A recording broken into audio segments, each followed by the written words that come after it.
പണ്ഡിതന്മാരെ തെറ്റിദ്ധരിപ്പിക്കുന്ന രീതിയിലുള്ള ചില പ്രസംഗങ്ങളും സോഷ്യൽ മീഡിയയില് ചില പ്രചാരണങ്ങളുമൊക്കെ ഇവിടെ നടക്കുന്നതിനെ സംബന്ധിച്ച് സ്വാഗത ഭാഷണത്തിൽ നന്നായി പറഞ്ഞതുകൊണ്ട് ഞാൻ വിശദീകരിക്കുന്നില്ല. ഏതായാലും ഒന്ന് രണ്ട് കാര്യം ഞാൻ പറയുന്നത്, ഒന്ന് ഈ വാഫി വഫിയ വിഷയമാണ്. വാഫി വഫിയ നടത്താൻ പാടില്ലെന്ന് സമസ്ത കേരള ജംഇയ്യത്തുൽ ഉലമ തീരുമാനിച്ചിട്ടില്ല. സമസ്ത കേരള ജംഇയ്യത്തുൽ ഉലമ അങ്ങനെ തീരുമാനിച്ചിട്ടില്ല.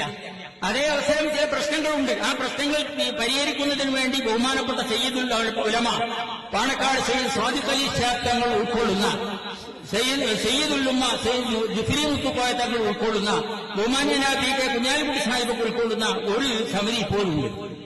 ആ സമിതി അതിന്റെ അന്തിമ തീരുമാനമെടുക്കും. ബഹുമാനപ്പെട്ട സ്വാദിഖ് അലി ശിഹാബ് തങ്ങൾ പറഞ്ഞല്ലോ, പത്രക്കാരോട് ഉടനെ തന്നെ മുസാഫറ കഴിഞ്ഞ ഉടനെ തന്നെ അത് അന്തിമ തീരുമാനം പറയേണ്ടത് ഈ സമിതിയാണ്, ഞങ്ങൾ പറയും എന്ന് പറഞ്ഞു. ഇപ്പോഴും അവരതിൽ തന്നെ ഉള്ളത്. പക്ഷേ ഇവിടെ സമസ്തയുടെ പേരിൽ തന്നെ ചില സംഘടനകളുടെ പേരിലൊക്കെ നടത്തുന്ന കുറെ യോഗങ്ങൾ, സമ്മേളനങ്ങൾ, ആ സമ്മേളനങ്ങളിലൊക്കെ വാഫി വഫിയയുടെ കാര്യം ഇങ്ങനെ ഒരു ഭാഗത്ത് നിന്ന് ഇങ്ങനെ പറയാം, ഒരു ഭാഗം മാത്രം ഇങ്ങനെ പറയാം. ഇപ്പോഴത്തെ നിന്നൊന്നും പറയുന്നില്ല. അത് പറയാതെ എന്നിട്ട് പറയാതെ പറയുന്നു സയ്യിദ് സാദിഖ് അലി ശിഹാബ് തങ്ങൾ ഇവിടെ തെറ്റായ കാര്യങ്ങൾക്ക് നേതൃത്വം നൽകുകയാണ് എന്ന് പറയുന്നു.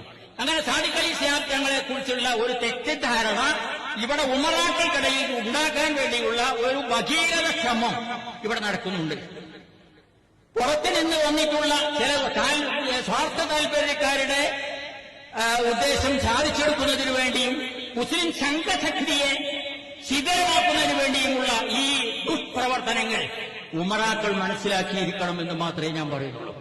ഇത് നിങ്ങൾ മനസ്സിലാക്കിയിരിക്കണം. മഹാനായ സയ്യിദ് സാദിഖ് അലി ശിഹാബ് തങ്ങളുടെ നേതൃത്വത്തിൽ ഇൻഷാ അല്ലാഹ് അതിന് വ്യക്തമായ തീരുമാനമുണ്ടാകും. ആ തീരുമാനം പറയുന്നതുവരെ ആരൊക്കെ എന്തൊക്കെ പറഞ്ഞാലും ബഹുമാനപ്പെട്ട തങ്ങൾക്ക് പറയുന്നത് ശരിയല്ല എന്നോ തങ്ങൾ നടത്തുന്നത് ശരിയല്ല എന്നൊന്നും പറയാൻ നിങ്ങളാരും നിൽക്കണ്ട. ആരുടെയും ഈ പ്രവർത്തനങ്ങൾ നിങ്ങൾ വഞ്ചിതരാകുകയും വേണ്ട എന്ന് മാത്രം പറഞ്ഞ് ഞാൻ അവസാനിപ്പിക്കുക.